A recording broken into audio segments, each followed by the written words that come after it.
बात 2019 की है। कोलकाता के एक पुराने मोहल्ले में एक 3 मंजिला इमारत थी, जिसके ऊपर वाले फ्लोर पर एक छोटा सा 2 बेडरूम फ्लैट किराए पर खाली था। रवि, अंजलि और उनकी 6 साल की बेटी सान्या ने इसी फ्लैट में शिफ्ट होने का फैसला किया। वजह थी रवि की नई नौकरी, जो उन्हें पुराने शहर से कोलकाता ले आई थी। घर सस्ता था, मोहल्ला शांत था और आसपास जरूरी दुकानें भी थी। लेकिन जो चीज सबके ध्यान में नहीं आई वो थी उस फ्लैट की हालत। घर काफी पुराना था, दीवारों की पेंटिंग उखड़ी हुई थी, खिड़कियों की लकड़ी घुन खा चुकी थी और सबसे अजीब बात यह थी कि बेडरूम की एक दीवार हमेशा गीली रहती थी। सीलन हर वक्त बनी रहती थी, चाहे बाहर तेज धूप हो या सर्दी की सूखी हवा। अंजलि ने पहले पहल ध्यान नहीं दिया, सोचा कि पुराना मकान है, ठीक करवा लेंगे। लेकिन जैसे जैसे हफ्ते बीतते गए चीजें अजीब होती चली गई। रात को जब सब सो जाते तो अंजलि को दीवार से हल्की हल्की खरोचने की आवाजें आने लगी, जैसे कोई नाखूनों से दीवार को धीरे धीरे रगड़ रहा हो। वो उठकर देखती तो कुछ नहीं दिखता, लेकिन दीवार की सीलन हर दिन बढ़ती जा रही थी। रवि ने सोचा कि पाइपलाइन का कोई मसला होगा। उसने बिल्डिंग के केयरटेकर से बोलकर एक प्लम्बर को बुलाया। प्लम्बर आया, दीवारों को ठोक ठाक के देखा, कहा कि कोई लीकेज नहीं है, दीवारें तो सूखी हैं अंदर से, बाहर से ही कुछ अजीब लग रहा है, उसने ऐसा कहा। एक रात अंजलि अपने कमरे में अकेली बैठी थी। रवि ऑफिस की किसी मीटिंग के लिए शहर से बाहर गया था और सान्या दूसरे कमरे में सो रही थी। तभी उसने देखा कि दीवार पर एक परछाई थी, एक इंसान की परछाई जो एकदम सीधे खड़ी थी, जैसे दीवार से बाहर झांक रही हो। अंजलि ने डर के मारे आंखें बंद कर ली और जब खोली तो वो गायब थी। अगली सुबह उसने रवि को बताया, लेकिन रवि ने कहा, अरे यार, रात को थकान की वजह से हमारा दिमाग खेलने लगता है, कुछ नहीं होगा।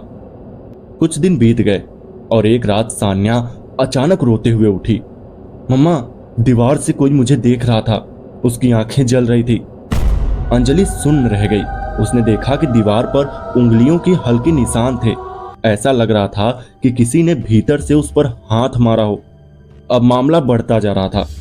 अगले दिन अंजलि पड़ोस में रहने वाली बुजुर्ग आंटी सुधा जी से मिलने गई और उन्होंने जो बताया उसने अंजलि के पैरों तले जमीन खींच दी। सुधा जी ने बताया कि उस फ्लैट में पहले एक अकेली औरत रहती थी, मीरा कहते हैं उसका मानसिक संतुलन ठीक नहीं था। वो महीनों तक कमरे से बाहर नहीं निकलती थी।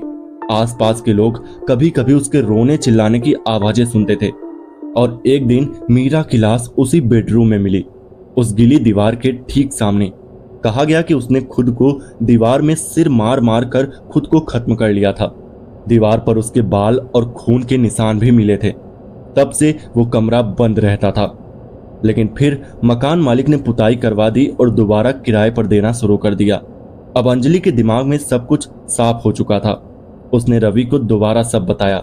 इस बार रवि भी थोड़ा सीरियस हो गया, लेकिन फिर बोला, देखो, ये पुरानी बातें हैं, भूत प्रेत जैसा कुछ नहीं होता, डरने से कुछ नहीं होगा यार। पर उस रात खुद रवि के साथ भी कुछ हुआ था। रात के करीब 2 बजे रवि को दीवार के पास से धीमी धीमी बुदबुदाने की आवाजें आने लगी, जैसे कोई लड़की धीरे धीरे रोते हुए कह रही हो कि बाहर निकालो मुझे, बहुत अंधेरा है, बहुत ठंडा है यहाँ। रवि ने उठकर तुरंत लाइट जलाई। दीवार अब सूखी दिख रही थी, पर वहां एक आंख जैसी आकृति बनी थी और वो धीरे धीरे जल रही थी। रवि का चेहरा उतर गया। उसने अब मान लिया था कि ये सिर्फ पुरानी सीलन नहीं थी। अगली सुबह रवि ने ऑफिस में छुट्टी ली और घर छोड़ने की तैयारी करने लगे। पर जो अगली रात हुआ वो सबसे डरावना था।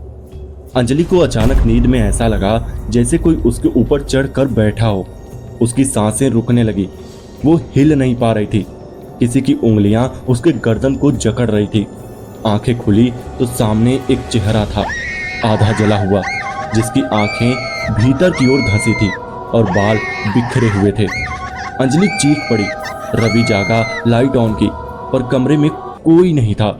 सान्या बेड के कोने में सिमटी हुई थी और कांप रही थी। उसने भी कुछ देखा था। उसने बोला कि मम्मा, दीदी दीवार से बाहर आई थी। अब इस घर में एक पल भी रुकना मुश्किल था। सुबह तक का भी इंतजार नहीं किया गया। अंधेरे में ही उन्होंने सामान पैक किया और पास के गेस्ट हाउस में शिफ्ट हो गए।